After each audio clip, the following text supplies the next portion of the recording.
Does your loved one suffer from psychosis? If so, this video's for you. My name's Tati, and I was originally diagnosed with schizoaffective disorder, which that diagnosis is now changed to bipolar 1 with psychotic traits. The difference between the two is that with schizoaffective disorder, schizophrenia, and psychoses and hallucinations and delusions are the primary ailment, whereas with bipolar with psychotic traits, the mood disorder is the primary disorder, with psychoses and psychotic traits only appearing during the manic or depressive phases, or in my case, only during the manic phases. Outside of the manic phases, I am able to lead a pretty normal life. But even with medication, psychosis can happen. In 2024, a couple years ago, I was prescribed an antibiotic that interacted negatively with my meds and caused me to go into full psychosis mode for the first time in 9 years. So thankfully, I had prepared my friends and family members about what to do in case I went into psychosis. And if your loved one suffers from any psychotic disorder, I highly recommend keeping an open dialogue while they're stable on their meds so that everyone might be prepared in case psychosis is to reappear. In my case, just to give you a little context, my psychoses usually revolve around me wanting to save the world and everyone and everything in it, and past, future, present, this dimension, other dimensions, hell and heaven. I see myself as this awesome superhero that's going to bring humanity to a form of utopia where everyone can come together and live peacefully, happily ever after. With that in mind, I am also very mission oriented during my psychoses.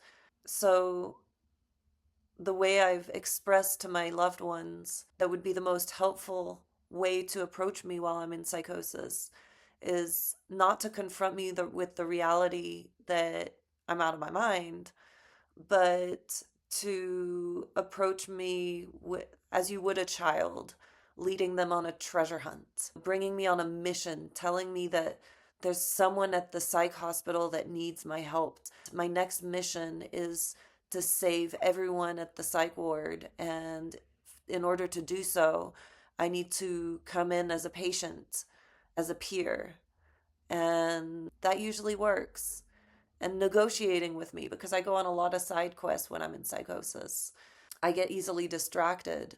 So it's helpful to tell me, like, okay, we can go on this one side quest. We can get McDonald's, but after that, we really have to go fulfill your mission at the psych ward. And usually that's enough to motivate me to want to go get myself checked in voluntarily, because that is the nature of my delusions. And one thing I don't recommend at all is approaching me with any kind of negative vibes, whether that be judgment or fear or anger or frustration. And I mean, I understand that when someone is going through psychosis, it can be like, oh, what am I going to do? It can be highly frustrating and concerning and worrying for my loved ones. But if you approach me with those heightened negative emotions, I'm going to pick up on it instantly. So it's really important to approach me with a sense of childlike curiosity and play and fun. And that'll make all the difference towards rendering me agreeable and docile and willing to go along with whatever treasure hunt you've come up with to get me to a safe inpatient hospital.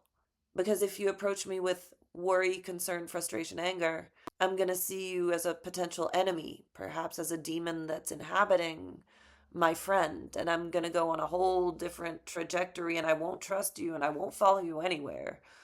So, yeah, that's me, though.